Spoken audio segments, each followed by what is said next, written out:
The Wolf of Wall Street. Martin Scorsese's The Wolf of Wall Street turned the world of high finance into a wild playground, bringing in an amazing $392 million worldwide against a $100 million budget. This 300% return on investment came despite, or maybe because of, its controversial content. The film's honest portrayal of Jordan Belfort's crazy adventures pushed boundaries globally, leading to outright bans in Malaysia, Nepal, and Zimbabwe. The movie follows the true story of Belfort, a stockbroker who goes from selling cheap stocks to running a huge, shady operation, tricking investors out of millions. It's like Goodfellas meets Wall Street, with a bit of Caligula thrown in for good measure. Leonardo DiCaprio's Belfort snorts, swears, and cheats his way through the financial world, leaving behind broken rules and broken marriages. Malaysia's ban came because of the film's too much sexual content, drug use, and swearing. Basically, all the reasons everyone else wanted to see it. Nepal censors said it was not suitable for the public, forgetting that's pretty much free advertising in the movie world. Zimbabwe, not wanting to be left out, banned the film completely, probably to stop their citizens from getting new ideas about how to use candles and cocaine. The film's detailed depiction of Belfort's lifestyle shocked many viewers. It showed everything from wild yacht parties to office celebrations involving little people and some very creative uses for money. The movie didn't shy away from showing the dark side of this lifestyle either, including Belfort's spiral into drug addiction and the devastating effects of his crimes on others. The movie's US earnings of $116.9 million look small compared to its international take of $275.1 million, showing how much the rest of the world loved it. In fact, the film broke box office records in many countries, including the UK, where it became Martin Scorsese's highest earning film ever. The irony is that the censorship probably helped the film succeed elsewhere. People rushed to theaters, drawn by the attraction of forbidding content and Martin Scorsese's uncompromising vision. The Wolf of Wall Street proved that in movies, just like in Belfort's world, being infamous can be very valuable, turning controversy into real money. It showed that sometimes, the films that push the boundaries the most are the ones that succeed the most, even if some countries try to keep them out. The Da Vinci Code. The Da Vinci Code opened up a box of religious controversy, turning Dan Brown's best-selling book into a $760 million box office hit. With a production budget of only $125 million, the film's financial success was almost miraculous, earning a heavenly 508% return on investment. The film's idea of a married Jesus with living descendants made many religious groups very angry, leading to bans in Syria, Lebanon, and parts of India. The movie follows symbol expert Robert Langdon, Tom Hanks with a hairstyle that deserves its own credit, as he solves a murder mystery that could shake the foundations of Christianity. It's like National Treasure meets The Last Temptation of Christ, with a bit of puzzle solving thrown in. The story twists and turns through Paris art galleries and English country houses, leaving behind secret messages and dead albino monks. Syria and Lebanon banned the film completely, saying it went against Islamic teachings. In India, several states stopped it from being shown, with some Catholic groups calling it insulting to Christianity. The Vatican didn't officially ban the film, but asked people not to watch it, accidentally giving it the kind of publicity money can't buy. The controversy surrounding the film wasn't limited to religious groups. Historians and art experts also criticized the movie for its many historical inaccuracies. The Louvre, where part of the movie is set, allowed filming it on its premises, but also set up a web page to debunk some of the film's claims about the artworks featured in the story. In the US, the movie made $217.5 million, but it was the international market that really made it a star, bringing in a massive $542.5 million. Every time a religious leader spoke against it, more people wanted to see it. The Vatican's loud opposition turned a fictional thriller into a must-see event, with the film breaking opening day records in Italy, Spain, and the UK. The film's huge success showed the power of controversy as a marketing tool, proving that in the world of movies, there's no such thing as bad publicity, only heavenly profits. It demonstrated that sometimes, the strongest objections to a film can be its best promotional tool, turning religious debate into box office gold. Noah. Darren Aronofsky's Noah sailed into stormy waters, facing bans in Indonesia, Qatar, and the United Arab Emirates, yet still managed to flood the box office with $359 million globally against a production budget of $125 million.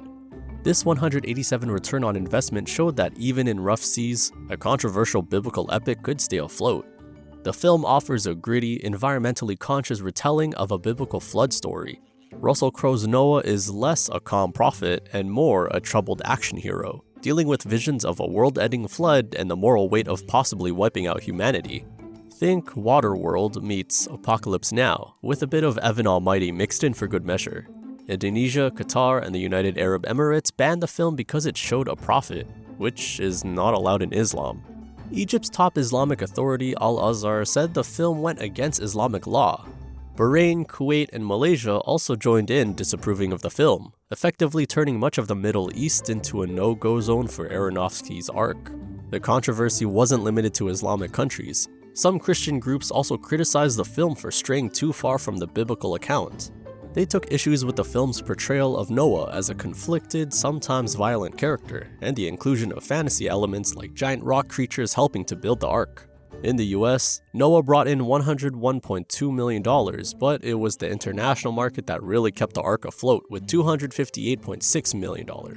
The bans, ironically, made the movie more appealing elsewhere, turning a biblical epic into a hot topic about religious freedom and artistic expression.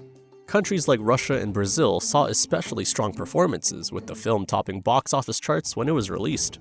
The film's success, despite the controversy, highlighted how complex the global movie market is. It showed that bans in some regions can actually increase interest worldwide, turning potential box office troubles into a flood of ticket sales. The debate around the film also sparked discussions about how much artistic license filmmakers should take with religious stories, adding an extra layer of interest for many viewers. The Hunger Games. The Hunger Games shot an arrow straight through the heart of the box office, bringing in a massive $694 million globally against a modest $78 million budget, a return on investment that would make even the wealthy capital jealous at 789%. This financial feast happened despite facing censorship in countries like Vietnam and a temporary ban in Thailand. The film drops us into the post-apocalyptic world of Panem, where the controlling capital keeps 12 poor districts in line through an annual televised death match featuring their children.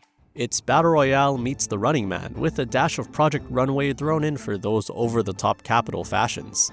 Jennifer Lawrence's Katniss Everdeen volunteers to compete, armed with a bow and some berries, and enough teenage angst to fuel a revolution. Vietnam censored the film, cutting several violent scenes, while Thailand temporarily stopped its release because they were worried it might encourage political unrest. The film's depiction of a rebellion against an oppressive government made some regimes nervous about its revolutionary themes, but this caution only made the movie more intriguing in the global market. The controversy wasn't just about politics. Some critics raised concerns about the film's central premise of children killing children for entertainment. This led to discussions about violence in media and the potential impact on young viewers. However, supporters argued that the film actually critiqued violence and reality TV culture rather than glorifying them. In the US, the film reaped $408 million, showing how much American audiences loved it. Internationally, it added another $286 million to its total. The attempts to suppress the film in some regions accidentally aligned with its central theme of resistant authority, making it even more appealing, especially to younger audiences worldwide. The Hunger Games proved that a film could be both a commercial hit and politically relevant, even when faced with government disapproval. It showed that stories of resistance and revolution could resonate globally, turning a tale of dystopian struggle into box office gold. 50 Shades of Grey. 50 Shades of Grey whipped up a frenzy at the box office, dominating with $571 million worldwide against a production budget of $40 million. A staggering 1,327% return on investment that would make even the wealthy Christian Grey blush. This financial domination happened even as the film faced stern opposition from censors in Indonesia, Malaysia, and Kenya. The film adapts E.L. James' best-selling novel, following the steamy relationship between literature student Anastasia Steele and young business tycoon Christian Grey. It's Pretty Woman meets 9.5 Weeks, with a sprinkle of Home Depot for all the hardware involved. The story explores BDSM relationships and pushes the boundaries of what mainstream cinema considers acceptable sexual content. Indonesia and Malaysia banned the film outright, saying its explicit sexual content threatened moral values. Kenya followed suit, stating that the film was damaging to the moral fabric of society. In India, while not officially banned, the film faced significant cuts and wasn't shown in some states. Even in the US, conservative groups called for boycotts, accidentally providing free publicity. The controversy extended beyond the film's sexual content. Some critics and viewers raised concerns about the portrayal of central relationship, arguing that it depicted an unhealthy dynamic rather than a consensual BDSM relationship. This sparked debates about representations of sex and power in popular media. In the US, the film tied up $166.2 million, but it was the international market that truly submitted to its charms, bringing in $404.8 million. The bans transformed the film from just an adaptation of a popular novel into a lightning rod for debates about sexuality and censorship. Each attempt to suppress the movie only made it more culturally significant, turning a trip to the cinema into an act of sexual liberation for some viewers. The film's success led to 2 sequels, 50 Shades Darker and 50 Shades Freed, creating a billion-dollar franchise. It also sparked a trend of erotic literature adaptations, though none achieved the same level of financial success or cultural impact. 50 Shades of Grey proved that controversy, especially about sex, could be an incredibly powerful force at the box office. It blurred the lines between notoriety and popularity, turning forbidden fruit into box office gold and demonstrating that sometimes the films that push social boundaries the most are the ones that profit the most. Deadpool. Deadpool crashed into the superhero genre like a wisecracking wrecking ball, smashing box office records with a $783 million haul against a relatively modest $58 million budget. A return on investment of 1,250% that was as impressive as Wade Wilson's healing powers. This financial massacre happened even though the film faced more cuts than its self-healing antihero. The film follows Wade Wilson, a mercenary who undergoes an experimental treatment to cure his cancer, only to end up with accelerated healing powers, a disfigured face, and a severely twisted sense of humor. It's Spider-Man meets Ferris Bueller's Day Off with a hefty dose of Saw thrown in for good measure. Ryan Reynolds' Deadpool breaks the fourth wall, drops pop culture references faster than bodies, and turns the superhero genre on its spandex-clad head. China gave the film a full ban, citing graphic violence and nudity as reasons. The film faced cuts or restricted ratings in India, Russia, and several Middle Eastern countries. Even in the US, its R rating was a topic of debate, with some arguing it should have been rated no children under 17 for its extreme content. The controversy wasn't just about violence and nudity. The film's irrelevant humor and frequent breaking of the fourth wall were unlike anything seen before in superhero movies. This led to discussions about the nature of superhero films and whether they could be more than just family-friendly action movies.